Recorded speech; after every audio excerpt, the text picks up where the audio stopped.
Edgar Cayce, a simple man from the American countryside, entered trance states thousands of times and revealed truths that science still avoids confronting to this day. He spoke of memories that span lifetimes, of healings accessed in silence, and of an invisible field where all answers are already stored. This isn't theory. These are records, real, documented, and some of them point to a specific place, a spot on the map so steeped in mystery that many pretend it doesn't exist. But why have you never heard about it? Why has all of this been carefully erased from the official versions of history? Because the elites, those who control what you see, read, and learn, have too much to lose if you find out what you're truly made of. Meanwhile, you go on living as if everything were random, as if there were no pattern, as if your soul weren't trying to remind you of something.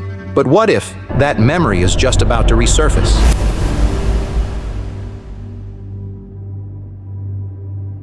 In an era marked by the value of logical reasoning and empirical science, Edgar Cayce stands as a living enigma, or, as he became known, the sleeping prophet.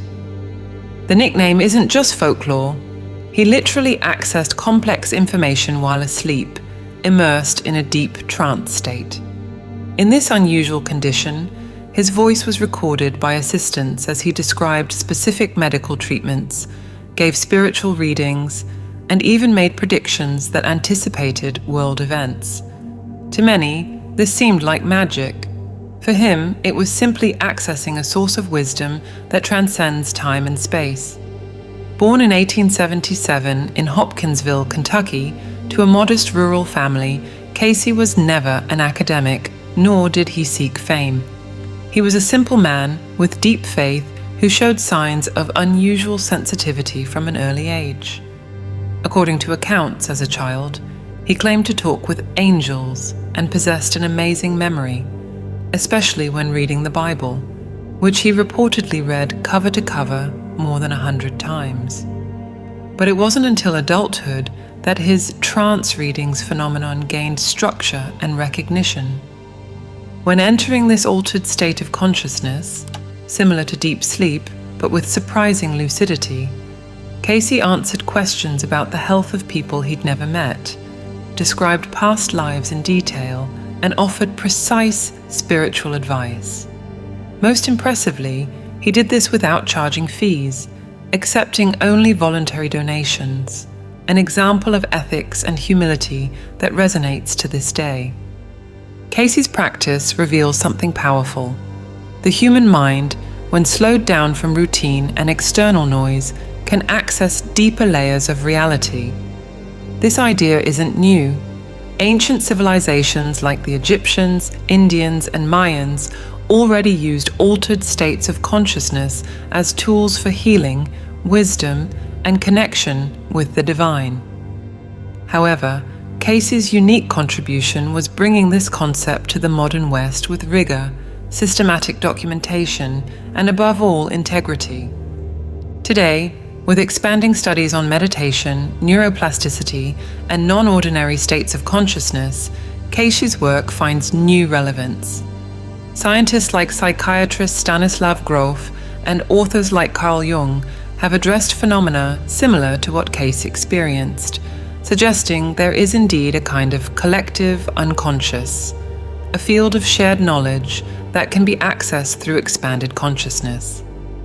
But there's something even deeper in Casey's legacy, his insistence that spiritual development isn't the privilege of a few, but the right and duty of all. He didn't see himself as special, but as an instrument. His readings, as they became known, were always accompanied by a strong call for moral transformation. According to him, no healing is true unless accompanied by changes in the individual's inner attitude. It's not enough to seek knowledge, you must live it. For Cayce, diet, thoughts, and even how we treat others shape our physical and spiritual health. His integrative approach, uniting body, mind, and spirit, anticipated what we now call holistic medicine. For example, he recommended practices like oil applications, intermittent fasting, natural foods, and even forgiveness exercises and self-observation as keys to well-being. In his words, the spirit is life, The mind is the builder, and the physical is the result. This teaching, simple at first glance, reveals a profound philosophy. We are co-creators of our destiny, and this destiny begins with the choices we make daily, from what we put on our plates to the intention behind our words to others. Casey's example also invites us to rethink the role of sleep and meditation in our lives.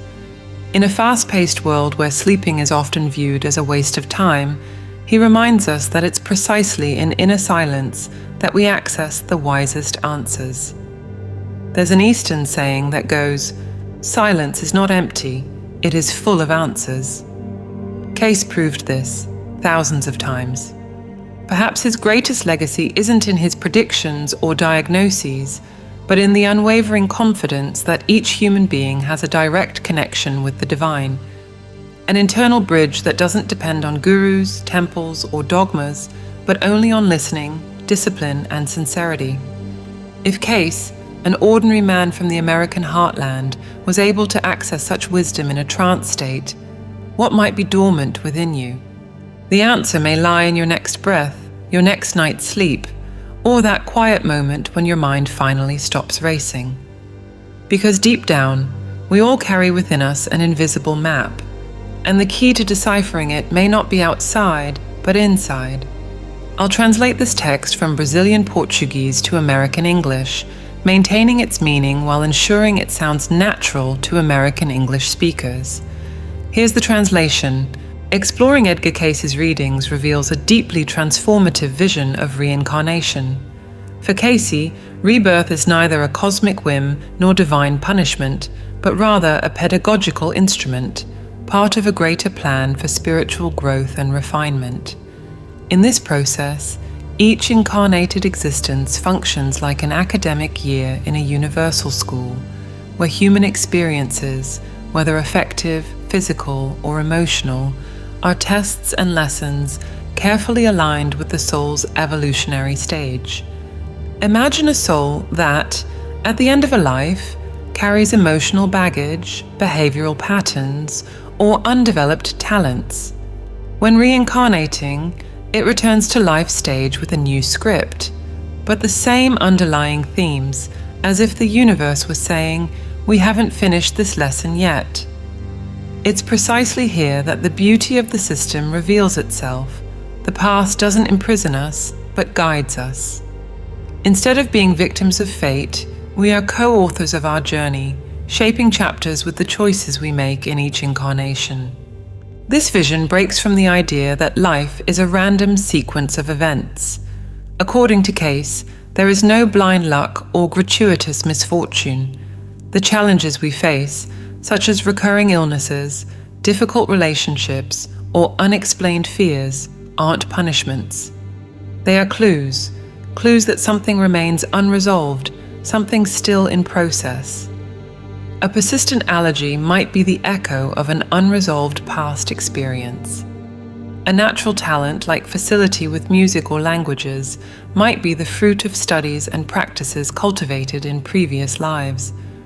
By bringing these repetitive patterns to light, reincarnation offers us something valuable: the opportunity to transform cycles into leaps. When we realize that certain challenges have deeper roots than this life can explain, self-knowledge gains new layers. It's not just about looking in the mirror of the present, but searching through the soul's archives.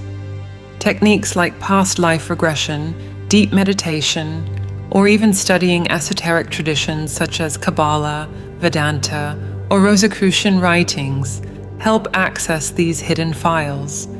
When we begin to perceive that we're all at different stages of a spiritual curriculum, a broader understanding of others is born.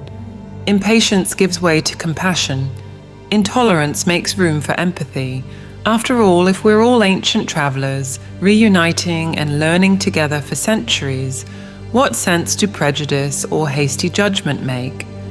The reincarnational view dissolves boundaries between peoples, religions, and cultures because it reveals humanity as a single spiritual family, transitioning through multiple experiences. This understanding can be revolutionary in practice, For example, imagine someone who, since childhood, carries an unexplained fear of water. In a regressive investigation, a past life is discovered where the person drowned. This memory, still registered in the unconscious, influences their current behavior. By bringing this memory to consciousness, the fear can be understood, processed, and often overcome. Pain transforms into wisdom, or think of someone with a natural affinity for healing, who feels called to medicine even without any family influence. By exploring their spiritual history, they might discover they've already worked as a healer in various incarnations, a doctor in ancient Egypt, a botanist in Asia, an indigenous healer in the Americas. This recognition reinforces their vocation and encourages them to deepen their gifts in this life. It's this perspective that Cayce invites us to adopt, that we're not just the result of what we've lived, but also heirs to everything we've ever been. And therefore, each existence offers a new chance to grow, to adjust what was left unfinished, to rewrite our own paths. By diving into this evolutionary map of the soul, where each existence adds up and none is lost, we gain a compass to navigate with greater awareness. We stop seeking meaning only in external achievements, like status, wealth, or recognition, and begin to value the wisdom gained, bonds restored, and wounds healed as the true trophies of the journey. Casey said, "The spirit is life, the mind is the builder, the physical is the result." In other words, what we experience in the body reflects what we nurture in spirit and shape with our thoughts. Understanding this, human beings awaken to a greater responsibility, to live with purpose, to learn from pain, and to teach by example. The curious thing is that when we look at the great philosophical and spiritual traditions of the world, from the Bhagavad Gita to Kardec's spiritist doctrine, from Buddhist teachings to Christian Gnosticism, they all converge on a common idea, that the soul is eternal and walks through many lives to improve itself. Earth, in this sense, is a sacred classroom where the teachers are challenges and the tests are ordinary days. And when we understand this, something changes. If individual choices shape incarnations, what happens when billions of choices add up? Casey maintained that the entire planet reacts to collective vibrations. Throughout history, various spiritual traditions have suggested that Earth isn't just a lifeless stage where humanity performs, but rather a living, pulsating, conscious organism, and above all, responsive. According to Edgar Cayce's readings, the intense geophysical transformations we witness, like earthquakes, tsunamis, volcanic eruptions, and even magnetic pole reversals, are more than just natural accidents. They're essentially physical manifestations of our collective moral imbalance, material reflections of humanity's inner chaos. The planet doesn't react as an enemy, but as a mirror. And like any mirror, it doesn't judge, it only reveals. Earth responds, according to Casey, to humanity's collective mental and emotional vibrations. This isn't poetic metaphor, but a deeply spiritual understanding of resonance. Every thought and mass emotion impacts the planet's vibrational field. When this field becomes overloaded with fear, greed, and selfishness, Earth, as an intelligent organism, reacts. And it reacts loudly. The planet's screams can be heard in collapsing glaciers, massive hurricanes, extended droughts, or unseasonable rainfall.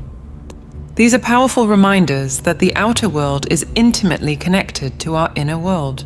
They aren't divine punishments, but urgent wake-up calls. As Carl Jung said, what you resist persists. Perhaps it's our collective resistance to looking inward that prolongs and intensifies these external signs. This perspective invites a radical shift in thinking. What if the extreme events making headlines aren't just disasters, but valuable indicators, vital signs of a planetary organism crying out for balance? Shouldn't we read these events as Earth's language, emotional and symbolic, but precise? More than ever, this places responsibility back in humanity's hands.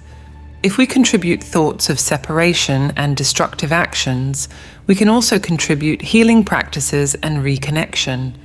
This is where collective actions become transformative. It's no coincidence that across various cultures and time periods, crises have sparked movements of spiritual unity, mass prayers, synchronized meditations, community aid efforts, and support networks. Modern research is beginning to touch on these ideas.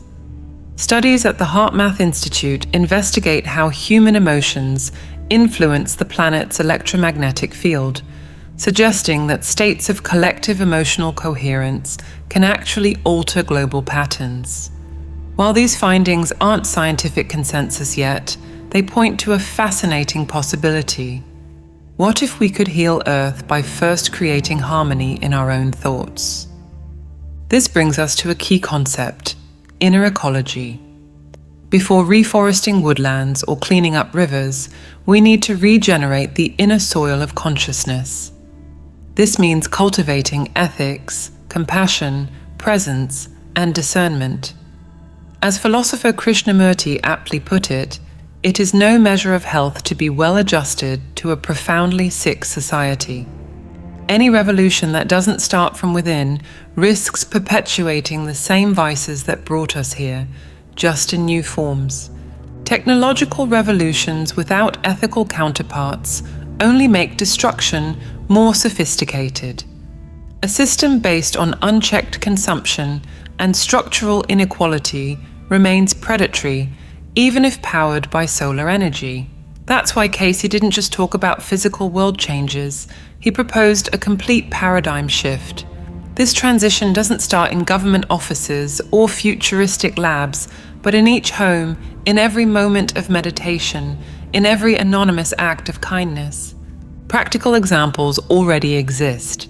Initiatives like the World Peace Meditation bring together millions of people simultaneously with the intention of projecting peace to the planet. Organizations like the Pachamama Alliance work at the intersection of spirituality, social justice, and sustainability, promoting regenerative economies and education focused on planetary consciousness. These are seeds of a new world, sprouting amid chaos, because as nature teaches us, every breakdown carries the potential for breakthrough. The question then isn't whether cataclysms will occur, but how we'll respond to them. Will we remain numb, merely treating symptoms, or will we engage in real, deep, and systemic healing? Perhaps our greatest challenge isn't surviving external changes, but courageously facing the internal transformations they demand. Cayce's prophecies shouldn't be feared, but understood as maps, symbolic guides pointing not to the end of the world, but to the end of a way of inhabiting the world.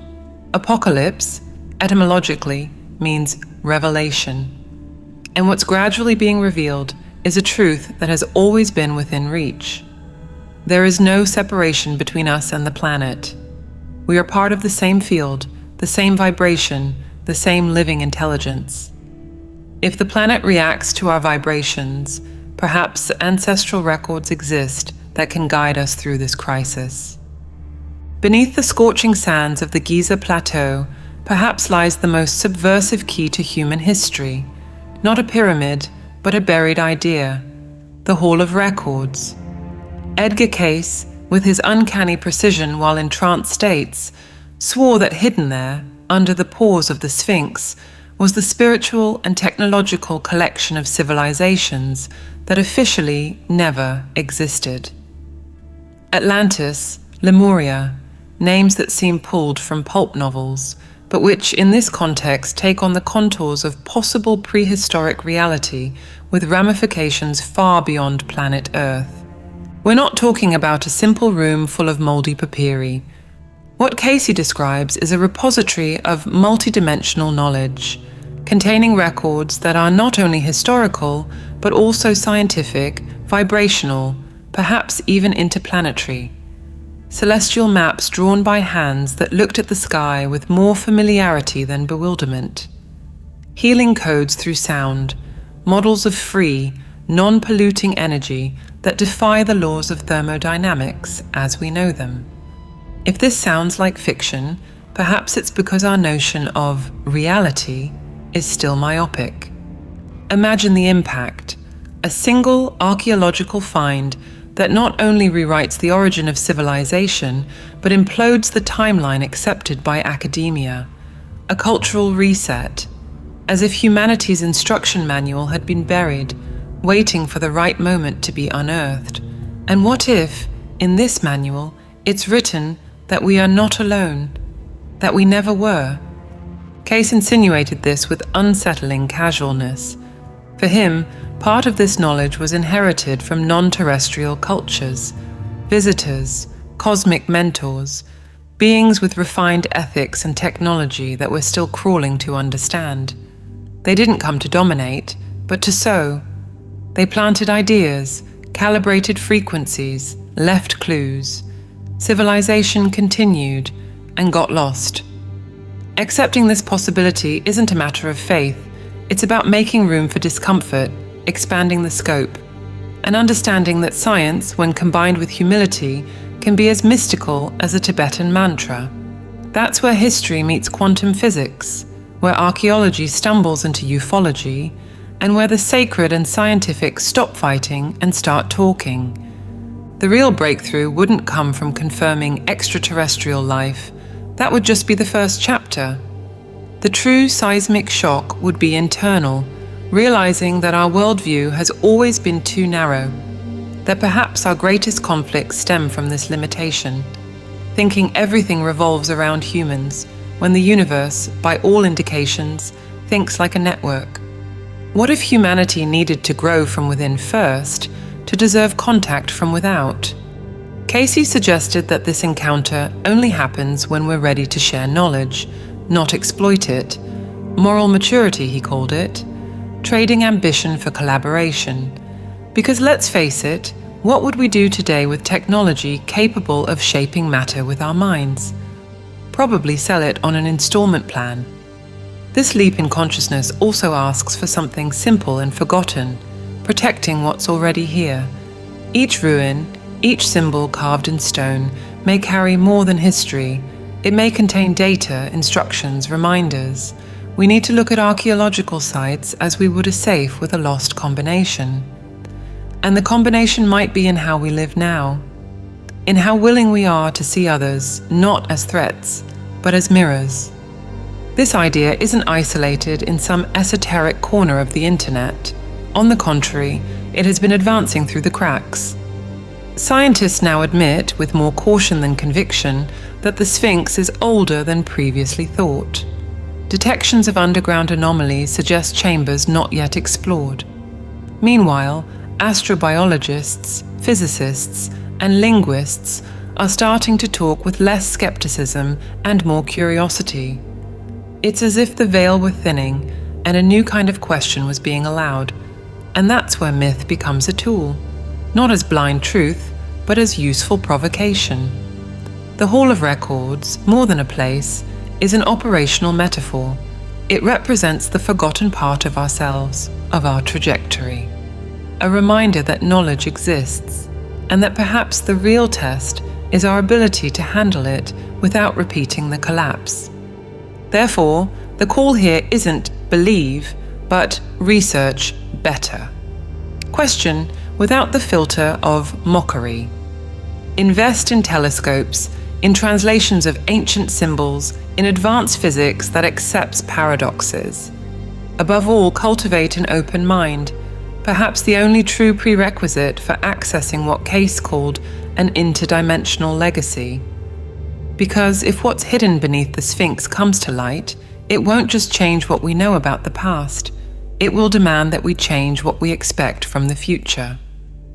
At the turn of the 21st century, a bold and deeply transformative vision began to echo through the most attentive spiritual circles. The second coming of Christ would not occur as many had imagined, a spectacular physical return in the skies, with trumpets and worldwide commotion, but rather as a silent, intimate, and powerful awakening at the core of human consciousness. According to Edgar Cayce's readings, this new coming would manifest as a vibrational expansion of what he called Christ consciousness. Not a being that descends, but a state that emerges. Not an isolated event, but a collective process. This concept revolutionizes the traditional idea of salvation. Instead of waiting for an external figure to rescue humanity from its failures, the call is for each individual to become an active channel of unconditional love, compassionate justice, and universal wisdom. In this new paradigm, Christ is not a name, but a level of being, a frequency accessible to anyone who aligns their mind, heart, and actions with the greater good. Christ consciousness, therefore, doesn't impose itself, it invites itself in. It reveals itself in the daily practice of caring for others, in the gaze that welcomes instead of judging, in the gesture that builds bridges instead of walls. This awakening is strengthened by three fundamental pillars: meditation, prayer, and selfless service. Not as dogmas, but as tools for internal realignment. When a human being quiets the mind, opens the heart, and acts with compassion, they don't just connect with the divine, they manifest the divine. It's at this point that books like Eckhart Tolle's The Power of Now and Paramahansa Yogananda's Autobiography of a Yogi take on a new role. More than spiritual bestsellers, they are true maps for this inner journey. Tolle teaches that conscious presence dissolves the ego and allows the light of being to shine through. Yogananda, in turn, reveals how devotional practice and body-mind discipline can open the channels for direct experience of the spirit. What these modern masters point to, each in their own way, is that the spiritual revolution of our time won't be televised. It happens in the invisible realm, in a choice to forgive, in a cup of coffee shared with someone who's suffering, in a moment of silence before a difficult decision. It's in these small gestures that the apocalyptic promise, often associated with destruction, transforms into a plan of regeneration. Because apocalypse, in its Greek origin, means revelation. And what's being revealed is simple, yet profound. We are responsible for the world we create. And this begins within us. The global transformation that Casey foresaw doesn't depend on a saving Messiah, but on millions of awakened hearts, committed to living the values of the inner Christ. An empathetic, inclusive, and equitable civilization isn't built with theories, but with actions. Each act of kindness is a seed of miracle. Each ethical choice is a brick in the foundation of a new era. Some might ask, but is this viable? In a world marked by conflicts, inequalities, and extremism, is Christ consciousness just a utopia? The answer, though uncomfortable, is also liberating. It will only be viable if we decide to make it viable. And this doesn't require heroism, but consistency. The practice of a genuine smile, of active listening, of a silence that welcomes, these are the small revolutions possible for anyone, anywhere. This movement also shifts the axis of spirituality. It moves away from mysticism, disconnected from practical life, and enters the terrain of applied, living, embodied spirituality, feeding a homeless person, defending the dignity of a wronged colleague, supporting the education of an underprivileged child. All of this is spirituality in action. And in this context, Christ isn't just coming. He's already among us, disguised in our best versions of ourselves. The union of spirituality with social justice isn't new. Gandhi already said that there is no path to peace, peace is the path. And Martin Luther King Jr. proclaimed that injustice anywhere is a threat to justice everywhere. These historical echoes reinforce that living Christ consciousness is, above all, a political act in the best sense, one of collective transformation. Interestingly, this silent movement might be more powerful than any flashy demonstration, because it works through resonance. When one person transforms, they influence their surroundings. When a community awakens, it spreads to cities. When a nation aligns with the common good, it changes the planet. And all of this begins in the invisible realm of the human heart. We are, perhaps, witnessing the first glimpses of this new dawn, not through supernatural miracles, but through the sum of small daily choices made with consciousness and love. The true second coming may already be underway, not in the sky, but inside those who dare to be the change they wish to see in the world. And if this is indeed true, what comes next might be even more surprising. For as this vibration expands, something greater begins to take shape. How do we sustain this elevated state in everyday life? Casey presented a simple tool, aligning prayer and meditation with an internal ideal. In Edgar Cayce's view, there's an invisible thread connecting prayer, meditation, and the power of an inner ideal. And it's precisely this triad that reveals the true path to divine attunement. Far from being isolated practices or mechanical rituals, prayer and meditation are, for Cayce, like two sides of the same sacred coin.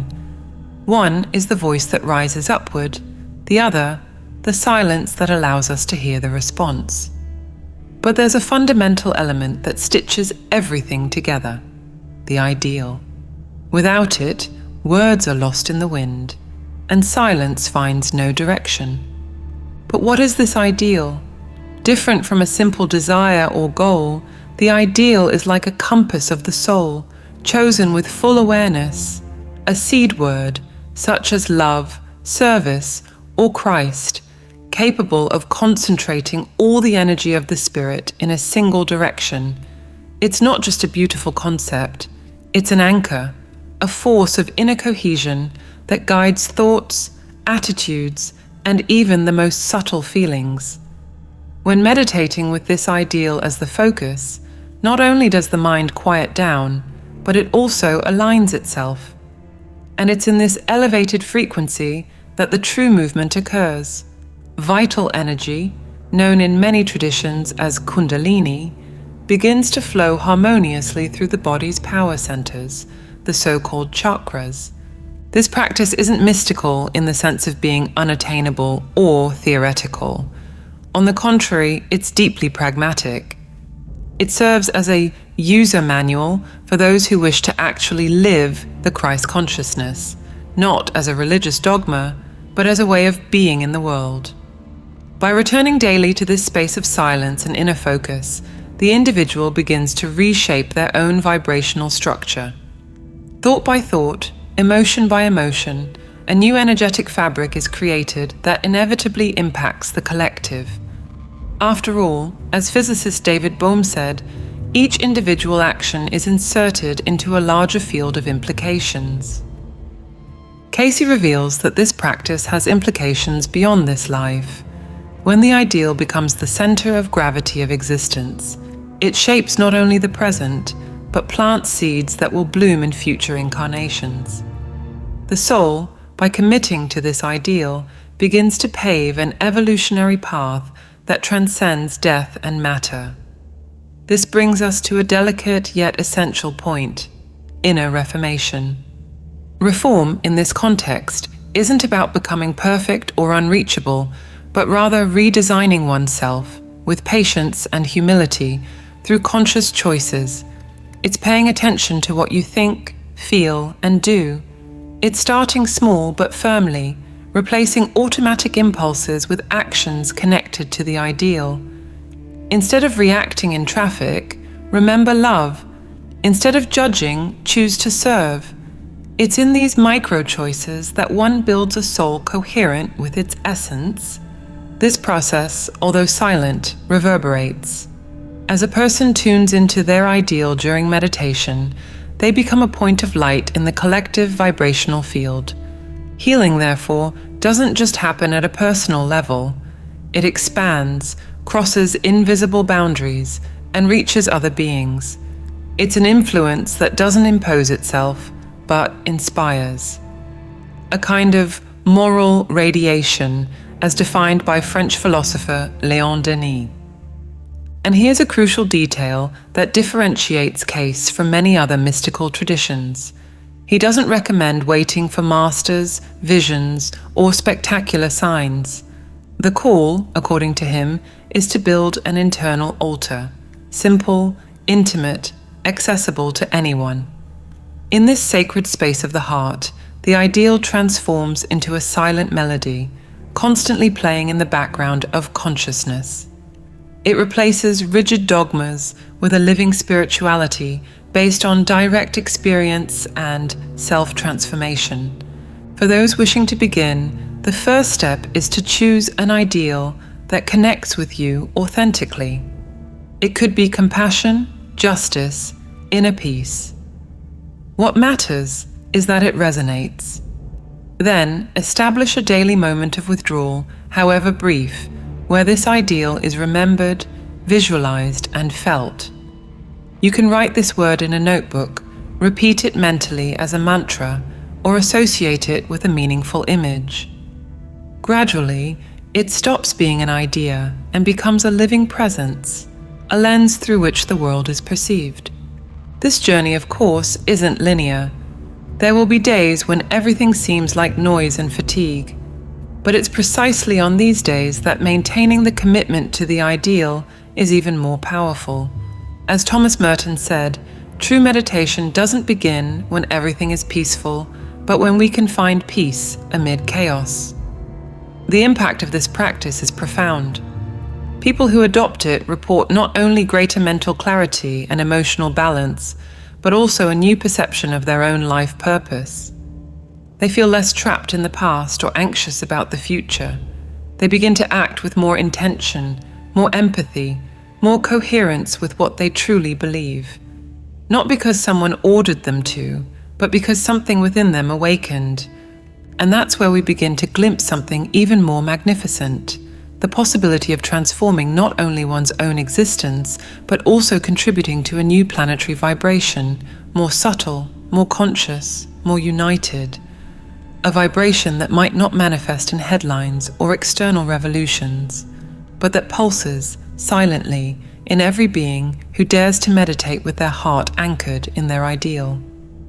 Because deep down, perhaps the greatest miracle isn't moving mountains, but moving internally toward who you were born to be. And this movement, once initiated, prepares the ground for a new discovery. One that clearly reveals that you were never disconnected from the source, you just needed to tune into it.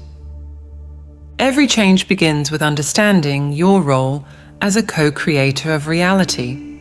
And this connection with divine intelligence, with the subtle field that governs all things, doesn't happen by chance. It's cultivated day after day through the conscious practice of meditation. Knowing this, we've developed a set of audio tools specially designed to help you access this elevated state of consciousness, where the ideal manifests with greater clarity and depth. If you feel this call has touched something within you, click on the link on the screen or in the comments and gain immediate access to this material. Allow yourself to dive into this transformative experience. And if this message resonated with your heart, write in the comments, "It made sense to me."